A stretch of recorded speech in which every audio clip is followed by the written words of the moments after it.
Flowers and filigree using nail art techniques on an essential oil diffuser nail art tutorial by Hotpinkzebrapolish. Hi everyone, in today's video I'm going to be showing you how I painted this quick little diffuser, not quick little diffuser, but how I painted a diffuser quick.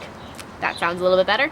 With just some flowers and a little bit of like a filigree swirly pattern, a couple leaves, and I added some rhinestones on there because, well, rhinestones are wonderful and they should be added to almost everything.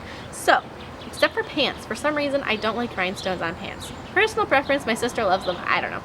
Me personally, no. So anyways, I put rhinestones on this little diffuser and it just kind of dressed it up a little bit. It looks really cool because it's got kind of this smoky quality to it because there's a dark gray lid and then it lights up with different colors on the inside. So I hope you guys like this, and I'll put a link to the diffuser in the description box below. So if you're looking for a new EO diffuser, definitely check that out. And don't forget to click subscribe to see all my future videos as well. So here is the aromatherapy diffuser itself. Comes in a nice little box, and the diffuser, it has quite a bit of really nice settings on it. You can set it for different timers, 1 hour, 3, and 6, I believe, or you can just turn it on, and it has 2 levels of mist. So you can have it like it's a light mist, or you can have it a heavy mist. And when it's on the heavier setting, it really does mist a lot. I mean, it does actually go, and yeah, it's pretty impressive actually. So it's got 2 lids. It's got an inner lid and an outer lid. The inner lid is that white one, and then that outer lid is that smoky gray one. There's the buttons on there for the light and for turning on the diffuser. Comes with a little filler cup so that you can just fill it up with your water. Yeah, it's a really nice little diffuser. It's a little bit bigger than some of the other ones that I have. So if you don't have as much space, but if you do have space for it, I mean, it does actually do a really good job. So I'm going to begin painting on it, and I did 3 flowers that they each have 5 petals, and I did the one in the center is a little bit bigger. So I started out on the one side, I did paint that one, and I didn't record it because I couldn't figure out how to record it with the way that the diffuser was. Everything just showed up black, so it took me a little while to figure out how to do it so that you guys could actually see what I'm painting. So here it is, and I'm just going to be painting these petals, and as you can see, I'm leaving a little petal shape on the inside of them without any paint. And the paint that I'm using is multi-surface paint, so it's the kind of paint that can go in the dishwasher. It can be indoors, outdoors. You can paint glass with it. You can paint just about anything with this paint, and it'll stick. It does take 28 days for it to set because you can't cure this in the oven. That being said, though, just be careful with it for 28 days. After that, you should be fine to beat it up and kick it around to whatever it is that you want. But just be careful with it for a little bit of time. So then I just got that painted like that, and then I'm going to go through and add my little filigree pattern. Those flowers I did are very simple. You could always practice them a little bit on a separate piece of paper before you went to painting on the diffuser, but with this multi-surface paint, since you're painting on a slippery surface, if you do have a little boo-boo, you can go ahead and just either take a little damp paper towel or a Q-tip or whatever it is and just wipe it off and do it again, and there will be no problem. It'll come off really clean. So you don't really have to stress too much about making it perfect the first time around because you can always fix things up really easy with this.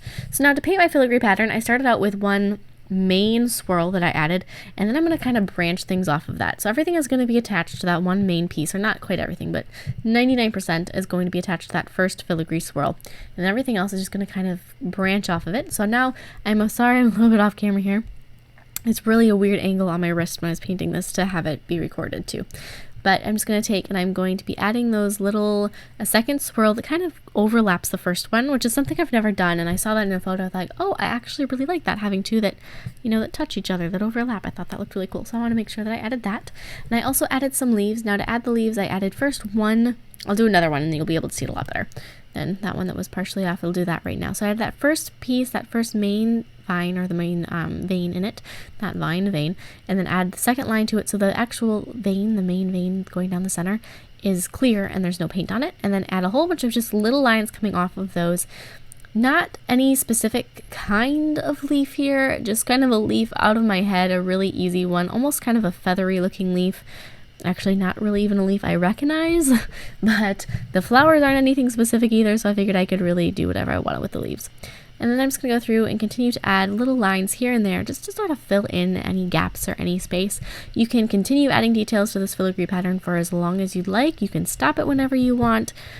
And it's really how much time you want to put into it and how much detail you want to have. I mean, there's always personal preferences there. I kind of like my filigrees to be pretty jam-packed with pattern.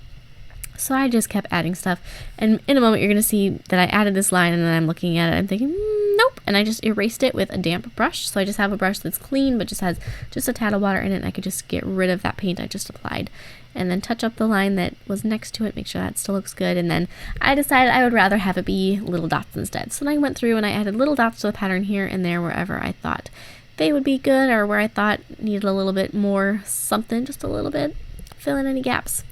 Add the last little line of dots right along the back side of the pattern, and then my filigree is done, and then I mirrored this pattern on the other side.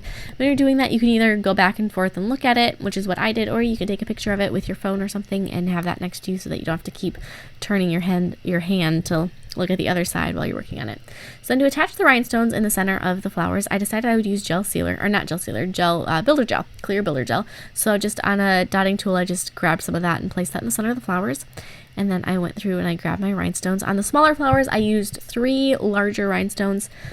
In the bigger flower, I used 5 larger rhinestones that went around in a little circle, just like that. And then there was a little spot in the middle, so I added one of the smaller rhinestones in the center of that just to fill it in.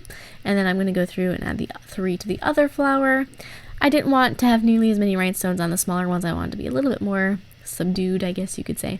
And then I wanted to make sure that I added some gel sealer over the top of the rhinestones because that builder gel is sticky. So I wanted to just sort of seal those in and make sure that there wasn't any of that sticky residue left. Cure that one last time, and then you are all set. When after I applied the rhinestones, I did cure them after each flower just to make sure that they weren't going to slide around while I was working on the next one.